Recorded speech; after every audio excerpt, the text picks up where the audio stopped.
swerve, shake, dance, slurp, burp, break, dance, swerve, burp, shake, dance, slurp, burp, break, dance, burp, swerve, shake, dance, slurp, burp, break, dance, swerve, earthquake.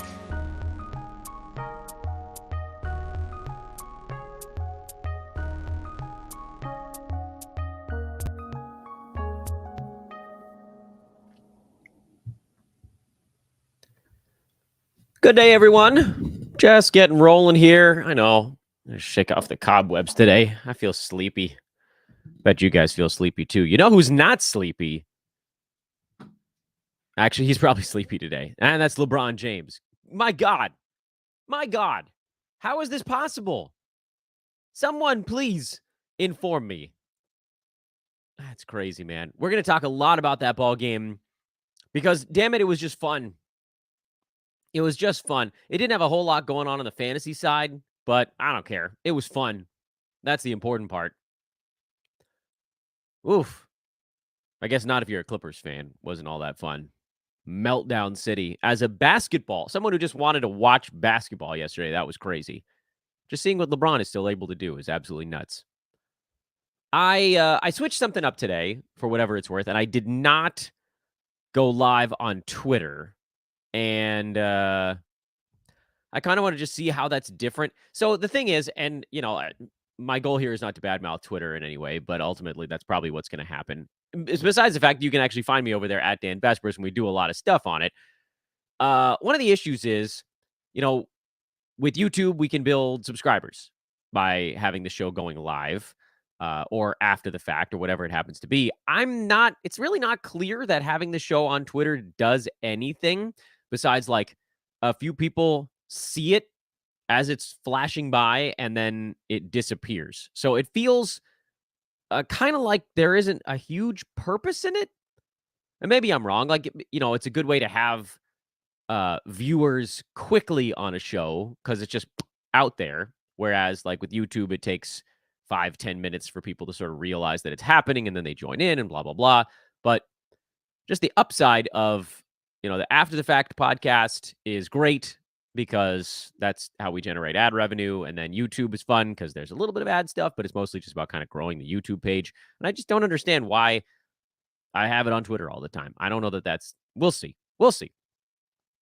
From your enjoyment standpoint, basically all this means is that if you had caught any of them live on Twitter, that might be going away. Just be aware. So then you definitely have to like and subscribe on whatever other format is the easiest for you to take it in, whether it's YouTube with the video element, whether it's over on Spotify or iTunes or something like that. Someone was telling me that we should try to simulcast this on Twitch. I don't actually know how to do that, but it's something that I can look into. So crowdsourcing this one here at the front end of the show. I don't know if any of you guys use Twitch or understand it, but is that something that I should be looking into? Because I think it's as easy as just like clicking one button in StreamYard. I don't even know what my Twitch. Do I have a Twitch login? We'll find out, won't we? I am Dan Vespers. This is Fantasy NBA Today. Welcome to your Thursday edition. We'll be mostly recapping the Wednesday medium card. It was 6 games yesterday, something like that. There were fun ones, though. Specifically, the Grizzlies, right in the middle of the card. And we'll work our way up to that. Don't worry. We'll get there in a few minutes. We'll push our way through. Tomorrow, I would argue, is maybe the I still have to figure out how I want to format this. We'll have our weekend review show tomorrow, which I know everybody enjoys that one. We'll probably do a separate show tomorrow on playoffs and streaming. And my hope is that I can do just like a 15-minute quick hitter every day on head-to-head strategy and streaming. Every day from now, basically until, on the end of the season. It's not going to be on weekends all the time. But anytime we can get that done, even on a weekend, I'll try to squeeze one in there. And then I would just sort of need you guys to watch them and like them and subscribe and all that stuff. And then that would sort of power the locomotive to keep it going. New Orleans lost at Indiana. It took me forever, for whatever reason, to find the beginning of the year season win totals numbers. Those of you that have started listening to this podcast in the middle of the season, you probably haven't heard my rant yet. My hard drive died just like on a moment. Nothing weird happened. Just one moment I was using it, and the next moment it was fully dead. In the middle of July, I had already written up my season win totals preview piece, which had a breakdown of all 30 teams, and it had a few of my top plays on the board, and it died before I could load it onto our website. And I hadn't loaded it onto our website yet because I was waiting on a trade to go down. There were a few things that were sort of in flux. I thought, all right, it's fine. I'll just wait for this news to break. I'll make my little tweaks, and then we'll post this on Sports Ethos. And then kablamo, down it went.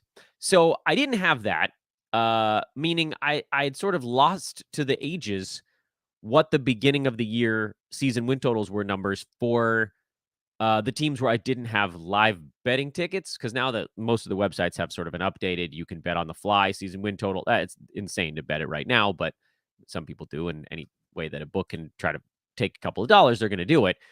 And I was relieved to find out that a few of the ones that I was kind of worried that I had gotten way off base on were not all that crazy. Like the Pacers over 39.5. That was the biggest one of all the sort of recommendations of the year. And as they've been kind of up and down a bit lately, I thought, oh God, is this going to turn into a turd? But they're at 34 right now after yesterday's win. They got to get 6 wins over their final 22 ball games. I feel all right about that. Come on, Indy, make me look smart. As far as this particular ball game goes, Indy did make me look smart. New Orleans got all their guys back. CJ McCollum was back. Brandon Ingram was back. Wasn't someone else for the... no, Zion was questionable, but he played. And they lost anyway. Mostly because Indy is so freaking fast that the Pellies had to go to kind of a different look, and then they couldn't guard anybody. Not to take anything away from Herb Jones, who's an outstanding defensive player, but if New Orleans goes small, it kind of takes away a lot of what they can do, which is having either a big man that can dominate near the rim, like Jonas Valanciunas, or a big man that can switch everything and be that sort of defensive presence in Larry Nance. And instead, they went to Zion at center for long stretches in this ball game. A lot of Nance there as well, but a lot of Zion at center. And Indy just cooked them. Just cooked them. Pacers got 102 shots up. They out-rebounded them by 10. Only had 8 turnovers. So, the Pels just couldn't really force any misses on defense. Anyway, fantasy standpoint, the news here, Jonas Valanciunas played 7 minutes. He just got run right off the floor in this ball game, but don't expect that to continue. This is, if your league still has a trade deadline, this is very much a buy opportunity on JV, should you feel so inclined.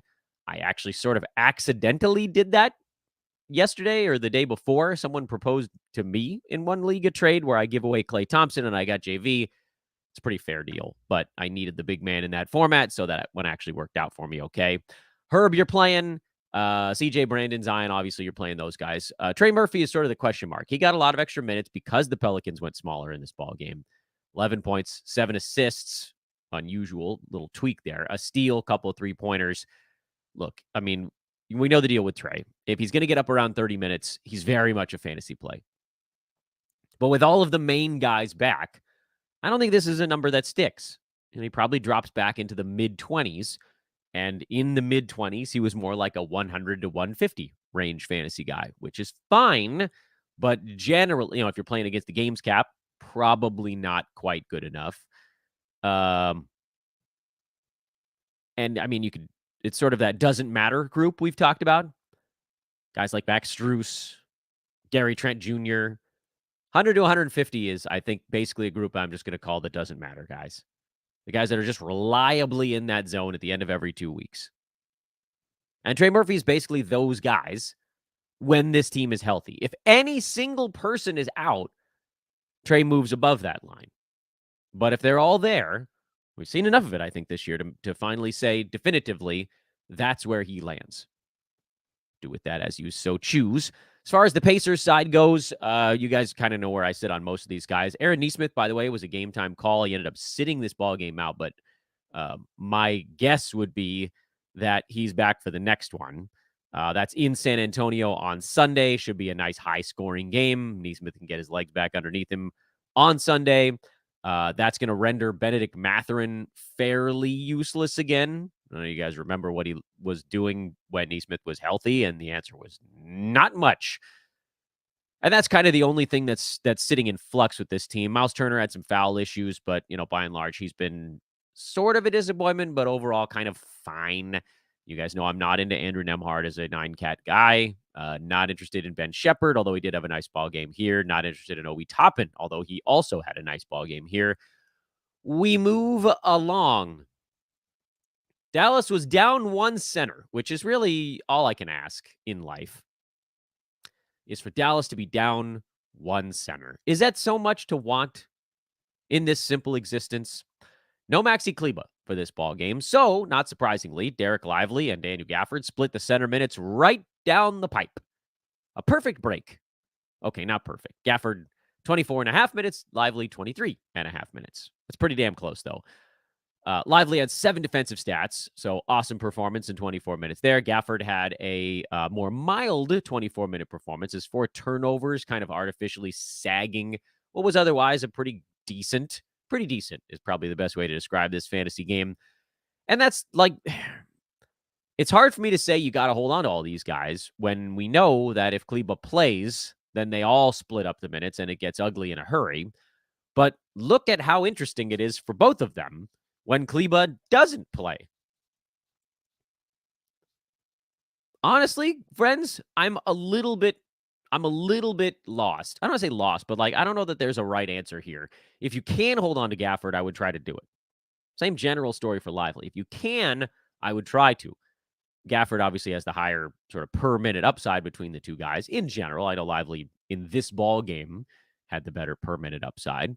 But when all 3 centers are healthy, it doesn't really look like anybody has the leg up on a given night. It's mix and match time. And actually, Kleba had the most minutes of them in the 2 games before he missed this one. So try to hang on if you can. Gafford would be my favorite. Lively would be number 2. And then Kleba would be number 3 on that list.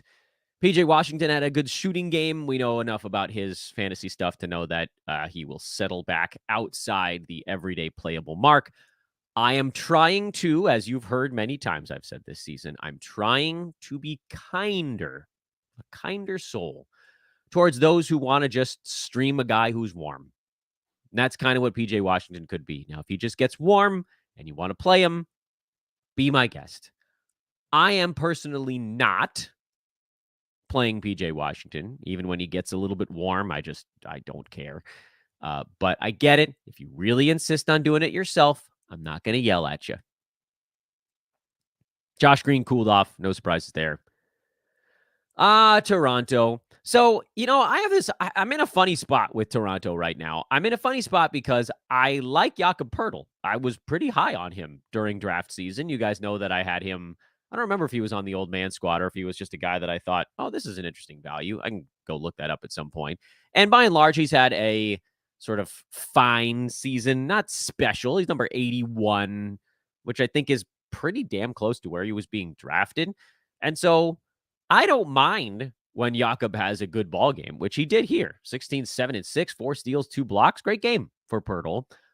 But you guys also know that I really want to see Kelly Olynyk get 22 minutes or more, and it just ain't happening while Poeltl is upright. Poeltl power. Jakob went down in the previous game with an ankle tweak. He played through it here.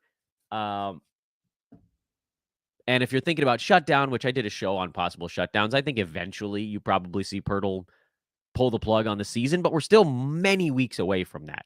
We're talking about probably the last 2-ish, which most head-to-head seasons should be over by then. Should be. If you're in a Yahoo public, you're not, so you get screwed a bit with silly season crap. But, yeah, those are horrible. I don't know how you could do a Yahoo head-to-head public league going to the end of the season. Absolutely atrocious. In any event, Raptors are only 4.5 games back of the Hawks, so not mathematically eliminated and won't be for quite some time. So you're going to get, basically, if guys are healthy for the Raps, they're going to play. Because they're still kind of having fun. They lost this ball game, but they feel like they could do anything. They could make a run. You never know. It's not going to happen, but they feel like it. And so you get stuck with me sitting, dreaming wistfully of Kelly Olynyk getting starters minutes. I also saw a report yesterday that it sounds like the Raptors and Olynyk are approaching an extension. We'll see if that comes down the pike. Could be interesting if you're thinking about, like, would they ever bump him up to a more prominent role? They gave Pirtle a new contract this season, but is that someone that they want to build around, or is that someone that ends up becoming a trade chip? Things to kind of think about for the future, but not really for this moment. Also, Gary Trent Jr., very much a member of the Doesn't Matter Club. Chicago, Cleveland Bulls have had to play a lot of minutes of basketball lately. I'm surprised nobody on that team got hurt in this one. We know Caruso went down in the last ball game, tried to play through it, and, took a day off, and probably a wise decision because this one required Kobe White to play 50 minutes. Yeah, double OT. Let's start with the Cleveland side. You're always going to get sort of weirdly large lines in double overtime games. Karis LeVert had 14 points and 15 assists.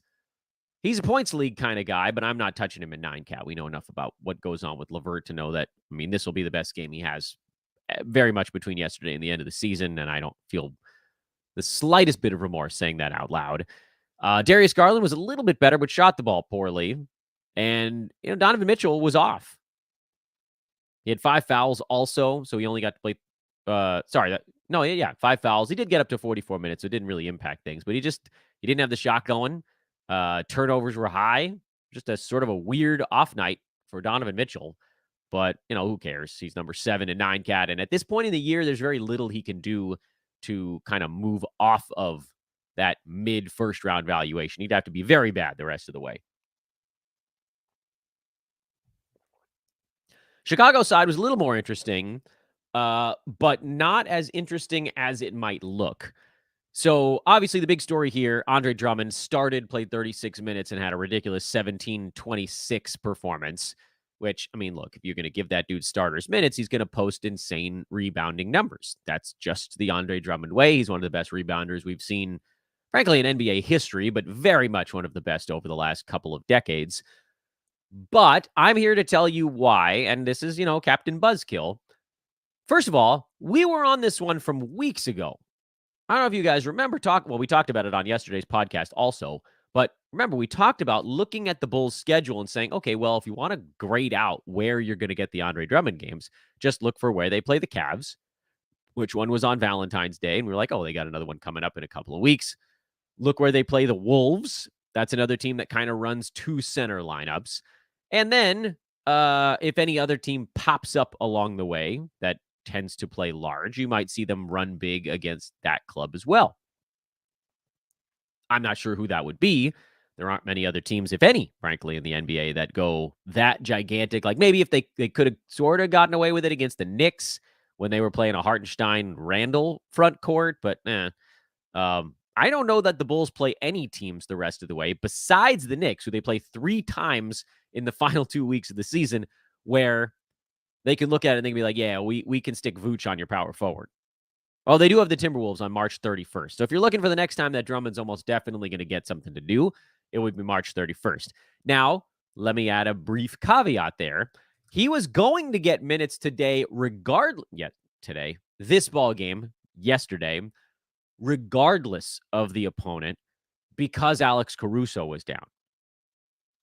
So 2 things actually worked sharply in Drummond's favor for this ball game yesterday. 1, it was already a team that Chicago was going to go to the goal line package. And 2, they don't really trust any of their reserves on this team. Legitimately don't trust them at all.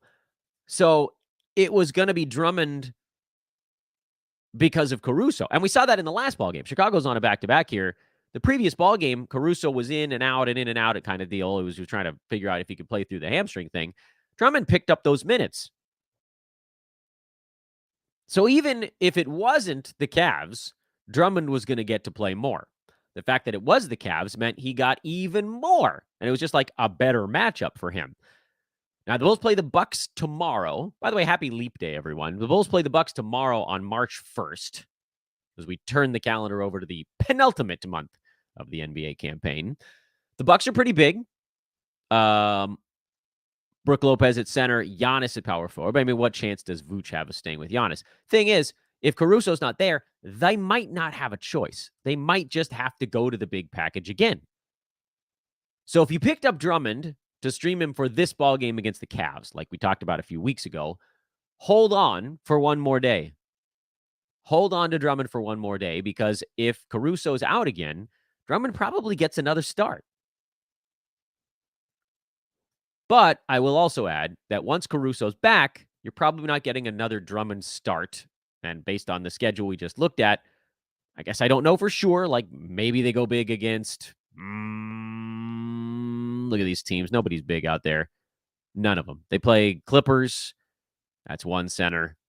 Warriors, they're small, very small. Mavericks, pretty small. Pacers, small. Wizards, small. Blazers, microscopic. Rockets. I mean, basically, I'm just looking to see if any of these teams has a power forward that's kind of a lumbering ox. And the answer is no. Not until you get to the Wolves on March 31st. So, again, Drummond right now, is, in my eyes, is tied to Caruso until you get to basically 31 days from now, and then you'll get a Drummond game regardless. Speaking of the very large Timberwolves, just quickly on the Wolves side, Naz Reid a stream while Kyle Anderson is out. I know he's still coming off the bench, but they had to redistribute Slow-Mo's mid-20s in minutes, and if Naz even gets like 4 or 5 of those, that's enough to push him up and over the play line, which he did. Also, nope, not worried about Mike Conley. Monte Morris has been playing sort of fine in that like boat captain role, and so they're just giving Conley a little more free time to roam, to rest. They want to make sure the old guy's fresh. So don't worry about that. Keep playing him. It'll be fine. The bigger story in this one from the streaming standpoint is make sure you've got Naz Reid, because, again, you might get another good one out of him if Kyle Anderson is out. What about the Memphis side? Because the Memphis side is like a lot of interesting, but we don't know if anything we're seeing with the Grizzlies from yesterday is repeatable. So the thing that jumped out to me is that 5 Grizzlies played over 30 minutes in this game. And yes, the fact that the game was competitive probably helped in that regard. And yes, the fact that, Conchar was still out and Kennard was out, like all of these things, yes, they slide minutes to other players, and so it's likely to get more complicated. If I had to put an odds on it, that this type of normal person minute distribution happens again, I would say the odds are somewhat low. But it is interesting to note that when a couple guys were out and the game was competitive, you got starters minutes from Santi Aldama. You got starters minutes from Jordan Goodwin. You got starters minutes from Zaire Williams. And then obviously Vince Williams and Jaren Jackson Jr., those guys have been getting starters minutes kind of regardless. But the two, forget Zaire Williams for a second, because fantasy-wise, I don't think that the profile is there. The two that continue to intrigue me are Aldama and Goodwin. I've mentioned Lamar Stevens, but I don't think his minutes are going to be consistent enough, and we saw yesterday he only played 9.5. Jordan Goodwin, filling in as sort of the point guard here, only had 5 points, but 8 boards, 8 assists, 2 steals, and a 3-pointer.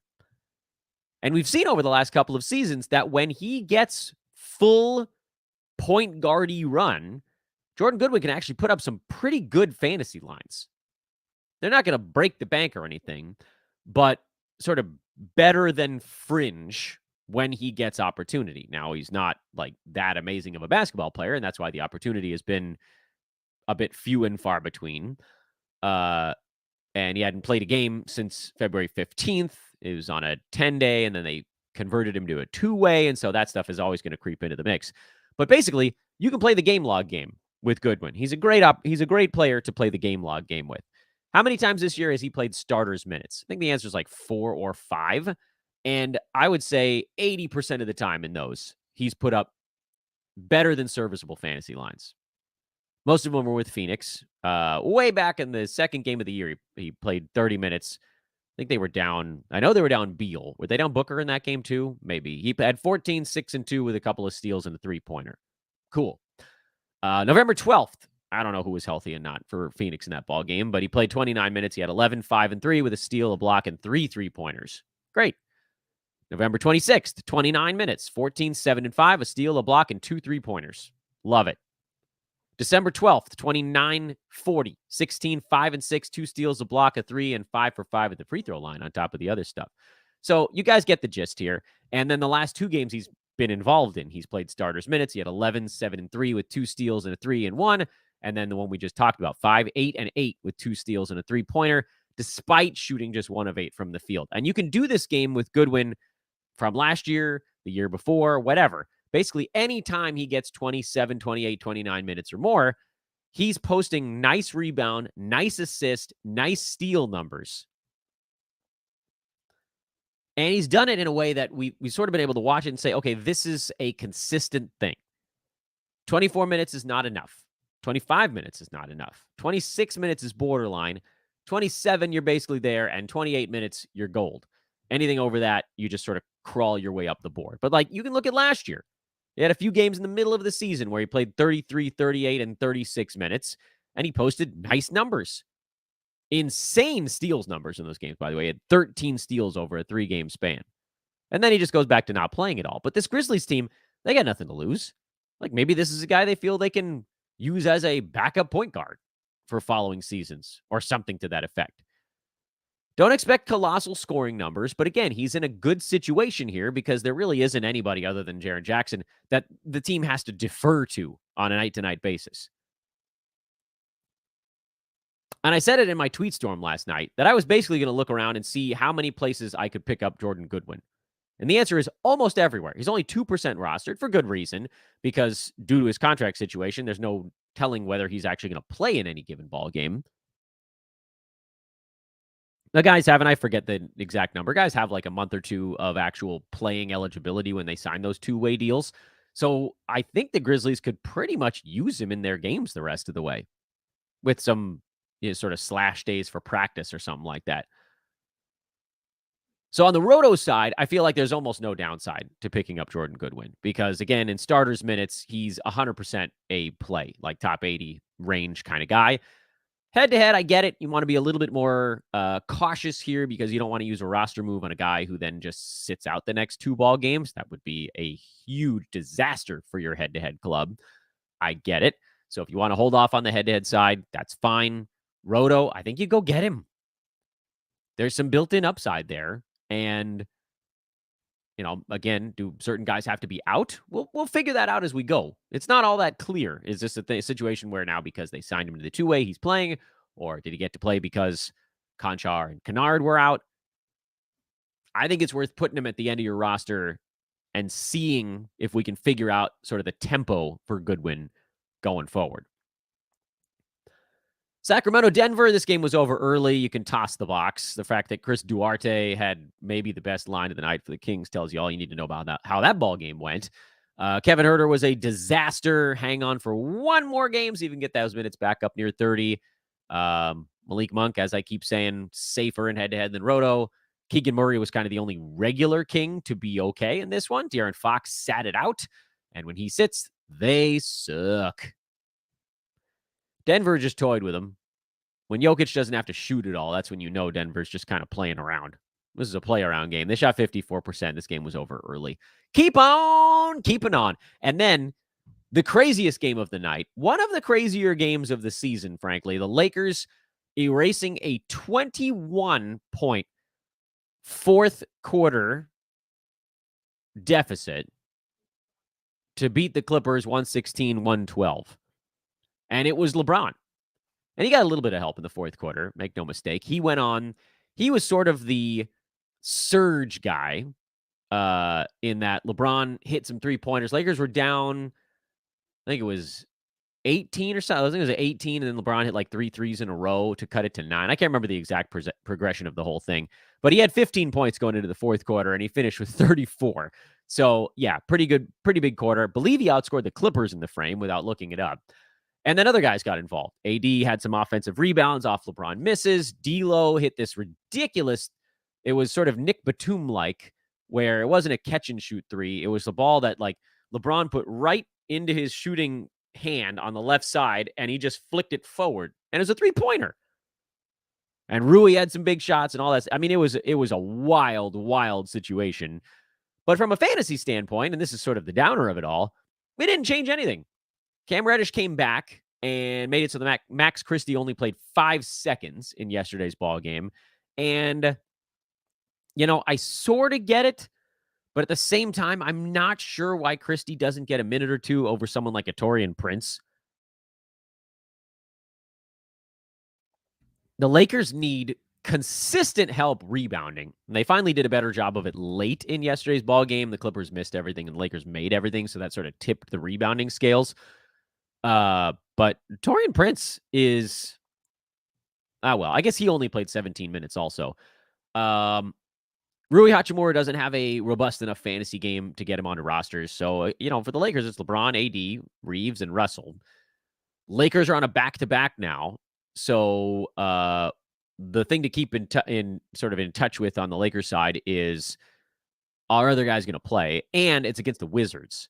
So, they're going to try to find a way to rest someone. And that someone is probably going to be LeBron, if anybody. Now, maybe he tries to play because, this is the kind of game where the Lakers 100% absolutely positively cannot blow it. This is supposed to be your freebie in what's otherwise a ridiculous gauntlet of opponents here, end of February, beginning of March. The Lakers played Suns, Clippers, then the Wizards, then Nuggets, Thunder, Kings, Bucks, Wolves, Kings again, Warriors, before they finally get to the Hawks, Zombie, Sixers, and then the Pacers are also pretty good. But this is a brutal stretch for the Lakers before things kind of lighten up from about mid-late March to the end of the year.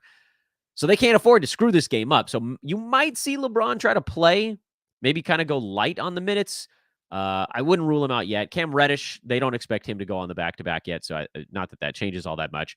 Mostly what you're looking at is if LeBron sits, Hachimura is the guy that takes the jump from not playable to playable. And then the other main guys, Davis, Reeves, Russell, they just sort of push farther into the awesome category. And as far as the Clippers go, they were out without Ivica Zubac and without Paul George for this ball game, and it still looked like they were going to run away with it because the center position was sort of a placeholder, and then that switched late. So you're not picking up Daniel Tice. I don't care that he played 31 minutes here. Just absolutely no reason for that to happen. You're not picking up Russell Westbrook. You don't have to worry about that. Norman Powell is the guy you're sort of often looking at as that fill-in role. They went bigger here and started Amir Coffey, but you're not adding him either. So basically, Kawhi, James Harden, and then Zubac, and obviously Paul George when they're in there. But I don't worry too much about the fill-in stuff. And I know what you're thinking. Dan, what about a thought on Terrence Mann? And my thought on Terrence Mann is he does this twice a year, every year, where he goes on these 1 or 2 week little mini surges, and then it vanishes again. And we don't hear from him for 2 months. So don't read too much into that. And that is your recap on yesterday's card. We can move on from that. And we can try to keep this show somewhat on the brief side. I don't know if there was any difference here doing this live or not live on Twitter, but what I will say on the way out is, once again, please take a moment to rate, subscribe, all that stuff. Obviously does impact, I guess, the live viewership, but I don't know if it's going to impact anything on sort of the after the fact stuff. I'm just throwing darts, people. I'm trying to figure out the best way to get word out that we do these daily podcasts. So again, whatever you guys can do to make that happen. And today's a day that I need to tidy myself up because I have a play-by-play job to do this evening. So it's time for some manscaping of my face, actually. It's time for manscaping of my face. I got to clean up the old beard and neck. I got to clean up the cheeks, the out-of-bounds hairs. So I do that with the handyman. Not the lawnmower. I use the handyman on this stuff because it gets that tighter. This is a real electric trimmer. You can get that. This bad boy is awesome, and it's small. It's portable, man. Ethos 20, Ethos 20 over at manscaped.com. Check that out for 20% off and free shipping. And go get the baseball draft guide. If you don't have anything premium with us here at Sports Ethos, this is a great time to jump in on the MLB Fantasy Pass. You get the baseball draft guide and all the stuff they're putting out all season long. It's got projections, it's got sleepers, it's got ranks that are coming up. It's amazing. I should also mention, I said this yesterday, and a couple of you reached out to me. If any of you watching this show have the NBA Fantasy Pass at Sports Ethos, we are running a promo just for the next couple of days. You can upgrade from the NBA to the All Sport Fantasy Pass for $1. So reach out, put it in the comments section, hit me on Twitter at Dan Vespers. You can ping me in our free Discord. That link is in the show description. you can post it in the comments after the show. If you've got an NBA fantasy pass and you play baseball, this is an insane opportunity to just upgrade for $1 to the All Sport. Lock you in for the baseball season, and that'll roll right back around to the NBA season. That's the thing. People are like, I don't really want to have like a half-year baseball membership. If you do that now, that'll roll you back around to after our draft guide drops. August 29th is 6 months from now. Draft guide will be out by then. Then you're like 1 month away from the B150. Oh, yes. We are year-round here at Sports Ethos. So please do hit me up if you're interested in that promo. Also, we got baseball leagues available. We'll be talking more about that over on social media as well into Discord.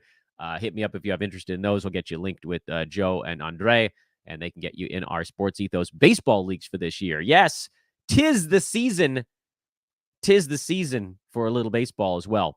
But again, tomorrow we'll have our weekend review show. We'll also try to do the quick hitter playoff schedule episodes. I'm going to try to, again, drop those as often as humanly possible, get us ready for the long streaming begins, because for a lot of us, playoffs start on Monday. Thanks for watching, everybody. Catch you guys on the flip side. Oh, I'm Dan Best.